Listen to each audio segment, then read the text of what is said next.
এই যে আপনার জন্য দুধ এনেছি। আমি কি আপনাকে বলেছি দুধ আনতে? বলেনি তো কি হয়েছে? আর তাছাড়া রাতে ঘুমানোর আগে দুধ খাওয়া স্বাস্থ্যের জন্য অনেক ভালো। আপনাকে কে বলছে আমার স্বাস্থ্যের দিকে খেয়াল রাখতে? এখন তো আমাদের বিয়ে হয়ে গেছে, আর এইবারে একমাত্র ঘর জামাই হচ্ছে আমি। সবার প্রতি একটা দায়িত্ব আছে না? স্বামী স্বামী হয়েছেন তো বউকে আপনি আপনি করে ডাকছেন কেন? বউকে কেউ আপনি আপনি করে ডাকে? আপনি যদি অনুমতি দিতেন তাহলে এখন থেকে তুমি করে বলবো। ঠিক আছে, অনুমতি দিলাম। এখন থেকে তুমি করে বলবেন, আর আমিও তুমি করে বলবো। Thank you. ঠিক আছে, যাও লাইট অফ করে ঘুমাতে এসো। আমি কি এখানেই ঘুমাবো? আচ্ছা আচ্ছা ঠিক আছে, আমি তাহলে ড্রয়িং রুমে যেয়ে ঘুমাচ্ছি। দুধটা এখানে রাখতেছি, খেয়ে নিও।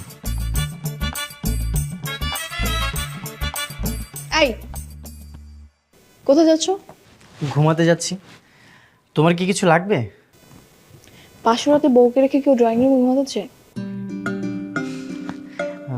তাহলে কি আমি তোমার পাশে ঘুমাবো?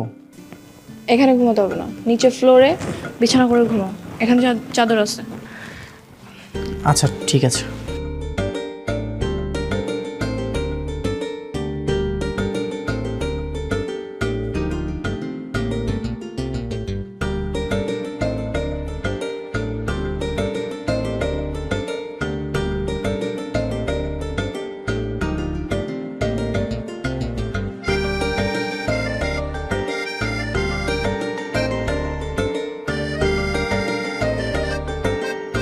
আচ্ছা, তোমার গ্রামের বাড়ি কোথায়?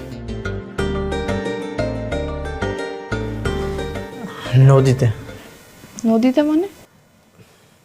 মানে আমার বসত বাড়ি যা ছিল সব কিছুই নদীতে ভেঙে বিলীন হয়ে গেছে। তো ঘর জমাই থাকার সিদ্ধান্ত নিলে কেন? আসলে এখন তো চাকরি পাওয়া অনেক কষ্টকর, এর থেকে ঘর জামাই থাকা অনেক ভালো না? ভালো কি করে বুঝলে? এর আগেও কি এক্সপিরিয়েন্স আছে? ছি ছি ছি, কি বলতেছো? তুমি আমার প্রথম বিয়ে, তুমি আমার প্রথম বউ। ঠিক আছে, ঘুমিয়ে পড়ো, সকালে কথা হবে। ঠিক আছে, গুড নাইট। শেষ পর্যন্ত এই ছিল কপালে? মা বাবার উপর যে আমার কি পরিমাণ রাগ হচ্ছে।